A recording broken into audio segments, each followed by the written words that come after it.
Afternoon, everybody. We are back with our virtual book discussion today, and I'm really excited. I have brought along Susan Motz. She is the manager of the branch here at headquarters, and she's going to be with me today discussing an awesome book. It's Go as a River by Shelly Read, and this book is amazing. It's about a young girl who is the protagonist in the novel. Her name is Victoria Nash, and she's just an average teenager in the 1940s. She runs the household of a bunch of men, basically, on her family's peach farm. And then one day, she meets a young man, and everything changes. And so that's kind of the intro I'm going to give you to the book, because that's probably a pretty good intro. And it's really interesting. We're going to discuss this today. There will be spoilers, so be aware of that. And you did get a chance to kind of listen to the author a little bit. I did. I was intrigued by the author. It was her first book. It's her debut novel. And I looked her up on YouTube and listened to, there's actually an hour and a half interview with her. And I listened to bits and pieces of it, but she's a fifth generation Collier.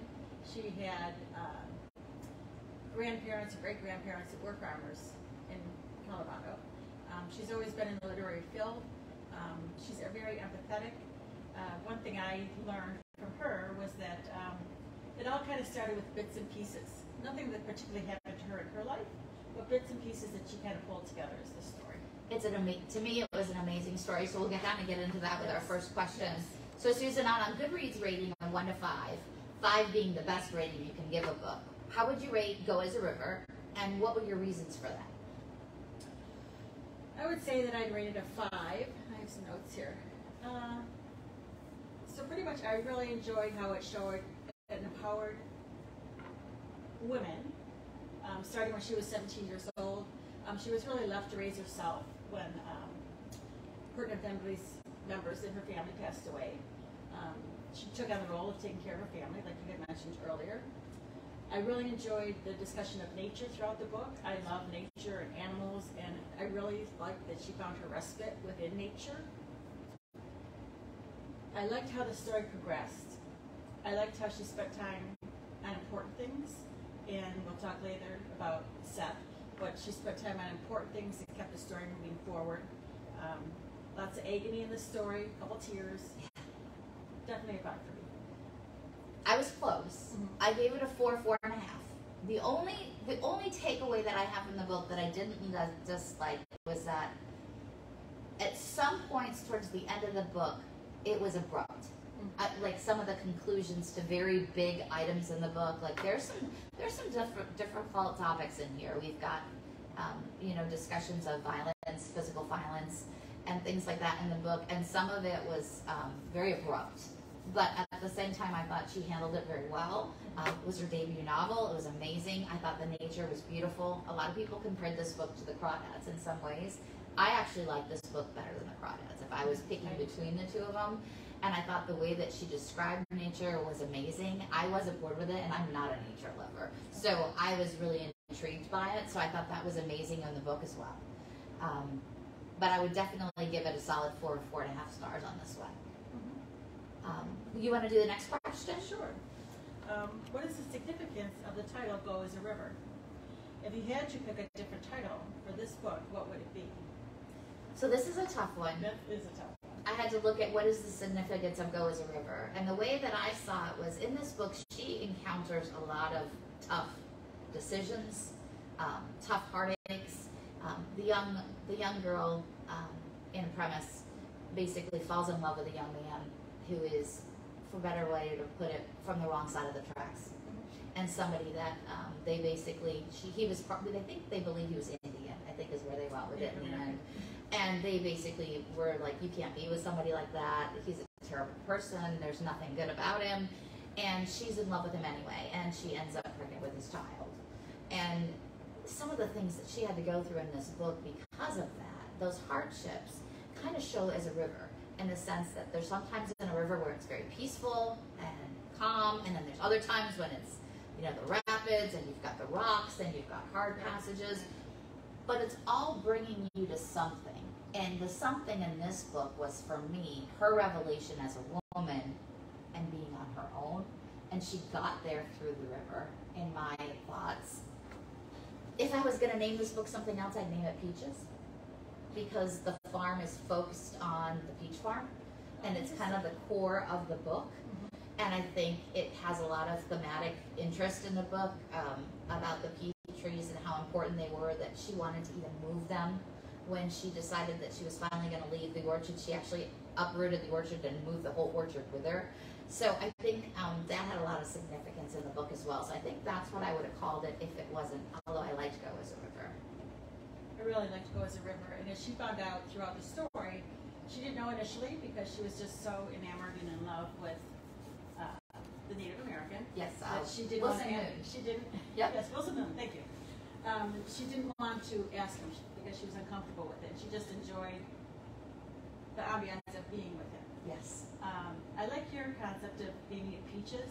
What I really liked about the peach farm was the rhythm of the peach farm. Yes. So through all the turbulence for her and for the family around her, the peach farm had this rhythm. Things happened, whether they liked it or not, it was the same every year. It was a constant. And I think that was what really was great for her because she could always count on it. That cycle of life. Yes. Absolutely. So I might kind of grabbing onto your idea of the peaches, maybe I like something it about too. the rhythm of the peach orchard, or Yep, the absolutely. journey of the peach orchard, or something like that. Because it was definitely a focal point of the book. Right. Yes. All right, question number 3. Are you ready? I'm ready. Okay. Will and Victoria, which we're talking about Wilson Moon, the young man that she fell in love with, and Victoria's relationship, is a case of star-crossed lovers from different cultures and backgrounds. Can you picture a world where Victoria and Will might have been able to stay together? Why or why not? And this is in the 1940s when this happens. So can you picture a world where it would have worked? I could definitely see. I've read other stories, and we probably know people that has worked. You know, like someone in high school that's gotten married and they were 17 and they've been together and it's 50 years later. Right. Yeah, so I could definitely see where it would work. It would have been difficult for them. It would have made them stronger, but I think it would have brought them closer together. I think the world would have had to be kinder and more willing to be acceptable to be with people of other color. In the 40s, think they could stay there. no, I don't. That's In the big thing. Colorado, it was a That's very big. small community.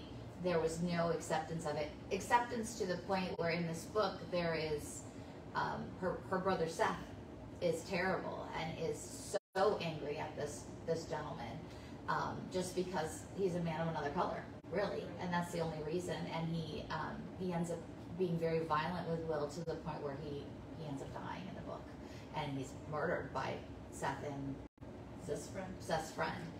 And so it's a very strong book, but I do think it depicted some of the ignorance of that time when small towns really were just all the people that you knew, and drifters came in.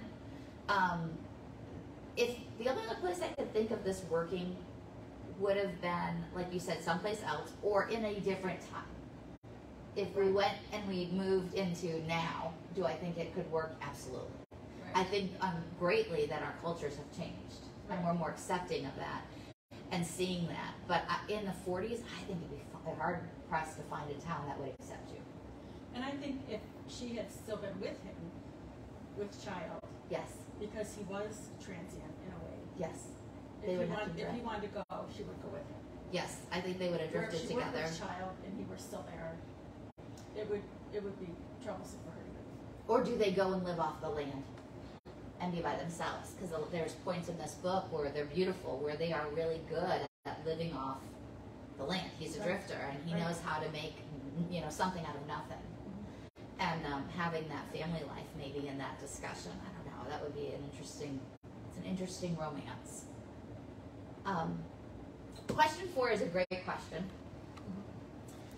I can do that one. Sure. Discuss a few moments in the book that prompted strong emotion and reaction from you. Why were these moments impactful? Oh. So this book has ups and downs, amazing. I think one of the most emotional ones for me was she's pregnant. She's living in the wild in this hut. She's not really eating well. She's hungry, she's tired, she's exhausted. she's sitting there, and she had just given birth to this little baby boy, and she's coming down the hillside, and she sees this family, and they're having a picnic, and they have a little baby, right about the same height as her baby, and all she sees is that they're a lifeline for her child, because she knows she thinks she's going to die. She honestly doesn't think she's going to make it. And she gives this baby to this other family by putting it in their car and walking away and leaving her child, who she loved desperately, and who was only her true attachment to Wilson Moon, who she was desperately in love with. And so when she did that, that broke my heart to see her watch, and throughout the rest of the novel, watch her ache for her son. I think that was one of the moments in the book that was really strong. I don't know. That's the one that really hit me. There's so many though. Yes. What's another one that you think? I feel during that time I felt very proud of her that she took care of herself up until she saw the baby. Yes. She was able to find a place. She was able to live, but towards the end she was so tired. She was exhausted. And it ran out. Her energy ran out.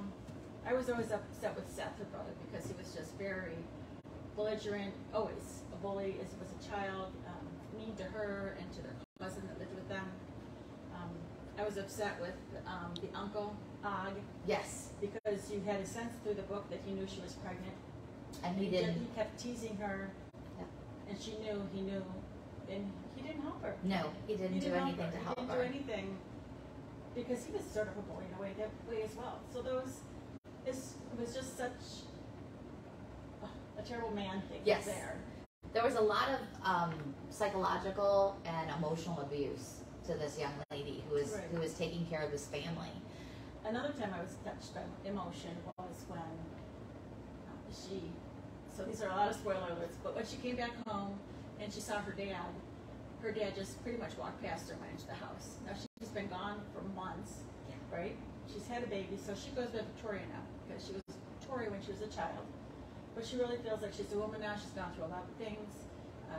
She's matured in so many different ways. Absolutely. So she works with her dad. They have dinner together, and over several days and weeks and months, he says to her, "I did search for you. I went out every single day and searched for you."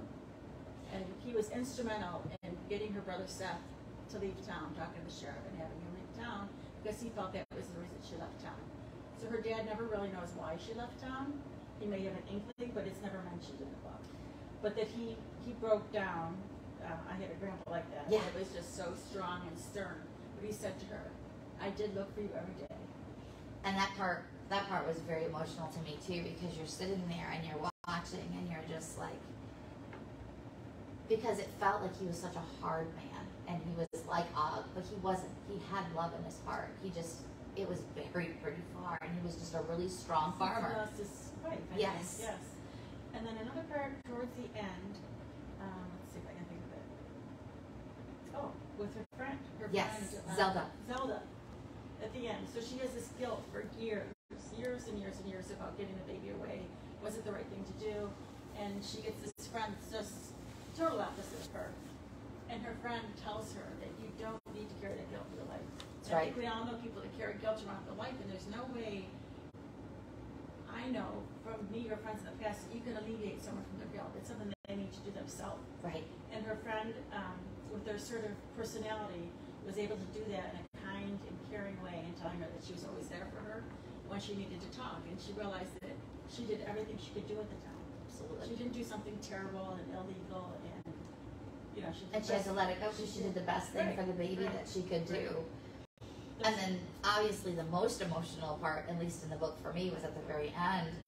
Spoiler, where the two women meet, the mother and the adopted mother, and they both get, she gets to lay eyes on her real son for the first time, and it's just a very emotional part of the story where you see both these women and how much they love this one child, both in completely different ways. And I don't know that he felt the emotions as much as the moms felt the emotions. Because he always felt like an outcast. Yes. Yeah. And I really like the part where they say she looked at him, and she looked at her son that she had never seen since an infant, She saw just her lover, and it was just full circle for the book. It was awesome. We're going to talk about pregnant Victoria now. When she was pregnant, she flees to the wilderness, and she's exposed to the elements and must survive on her own. What does the time in the wilderness allow her to discover about herself? What do you think? She, in a way, even though she's in the wilderness, she finally gets to take care of herself. That's right. She finally gets to take care of herself and see what she needs and be creative and come up with ideas to take care of herself and her growing baby inside her. I think she has time. Before, she was always busy because she had to take care of the guys, and she had to do the peach stand, and she had to, wash clothes, And she could never take a day off. no, and I mean, She sprained her ankle. no, she was kept just working. so it was like she never had time to just settle and sit with nature. And I think she found herself. I think she found her grief and went through the grieving process the way the grieving process needed to be done, and give it time and nurture it and really grieve for Wilson Moon and grieve for this baby that's not going to know its father. And I think it was amazing to watch her transcend from being a child to being an adult. Yes. While she was in the wilderness. Yes. I mean, obviously in a very physical way too, because she's learned to fish and hunt and gather and those type of things. But I think on an emotional level, she grew a lot herself as well. Yes, definitely. So moving on through the book, go ahead. What similarities do you see between Inga and Victoria, and what differences? So Inga is the adopted mom, and Victoria is obviously the lead in the book. The big difference I see between them is Inga isn't as sure of herself and as confident of herself as Victoria has become when they finally meet. Inga is almost like the Victoria before she went through the wilderness. Right. She's married to a man who's very similar in some of the ways that Victoria went through, where he was verbally abusive to her and her adopted son, to Lucas. Right. But I think all of the differences didn't matter because the main similarity was they both had an unconditional love for the child and wanted what was best for Lucas. And I think you see that in the end when she tells him about basically, you don't have to go to Vietnam because your birthday's not really this date, so your birthday really didn't get called, so you don't have to go to Vietnam, but let me tell you why. And that's when he finds out that he's adopted. Which is for me, it was a difficult part of the book because here he is going off to war. Yes. And it was difficult for me because he's going off to war, and then his mom says to him, "Oh, you're not mine." Yeah, exactly. So he's already his whole life felt out of like a half person because he's something else. He's Native American, and kids mock him out, and his brother mocks him out, and his father mocks him out, and then he's making one of the biggest decisions of his life, and now his mom says, "Well, you're not mine. You're someone else's." And he ends up going to war anyway. Right. Because he says, "I have no place here." Yeah, you're not my mom, and I have no place here. I belong nowhere. And his father, and Paul, that takes you back to his dad. Yes, Wilson absolutely. Moon. Back to Wilson Moon, who was a drifter. Right. And he kind of went into the military. And went to the river, right? Yeah, absolutely. So his son actually did the same thing. In the end of the book, there's a happy ending. You have Victoria and Inga and Zelda and Lucas all in this big moment, and it ends with them basically with Victoria seeing Lucas for the first time and finally getting to see her son, and the book ends. And the question is, what do you believe happened to them after the book? What do you think happened? I think it took time. He met her, and they looked, and she seemed, I think, just seeing him and seeing that he looked like Wilson Moon. Yes. Just, I hate to say made her day, but it made her day. Over the moon. It would last her for months, yes. But, I think it would take time, and she's a good person in explaining. This might seem fairy tale-ish, but, once she shares the story with him, and it would be interesting to see how she would share the story with him. Yes. and about his dad. And how she can say, I never forgot you. All those rocks that you saw, every year I went and put a rock there where I gave you away. And that was me. Those rocks were me saying, I loved you, and I was giving away, prayers for you and hoping that you were okay. Yes. I would hope, if I was in this book and writing the final lines, that Inga was at a place in her life where she just divorced her husband or was getting a divorce. I would almost hope, what if she could come and be with Victoria, and grow on the beach, and and have that family unit come together as the two moms and become friends, and be there for him. I don't know. I just think that would be a cool ending. And my hope was that in the stage of his life that he's been to war, he's a full-blown adult now, that they could both be mentors in his life. Yes, absolutely. Like 3 people, not that, I raised them, Yes. That it could be more of a friendly adult mentorship relationship. And I just wish for him that he finds peace. Yes. And that he has that river and those moments, and maybe he found it in war, like she found it in the wilderness. We all find it at different points in our life. Right. And it may not be as big as these things in the book, but if you look back at your life, I bet you have pivotal moments where you grew. And it was some kind of rock in a hard place that made you grow. I think so a lot of times. Yes. When something is helping you to grow like that. Very good point. So I think the book was outstanding. I would recommend it for sure. Yes. I know we gave you a lot of spoilers, but it's still worth the read for sure. Definitely. Enjoy it.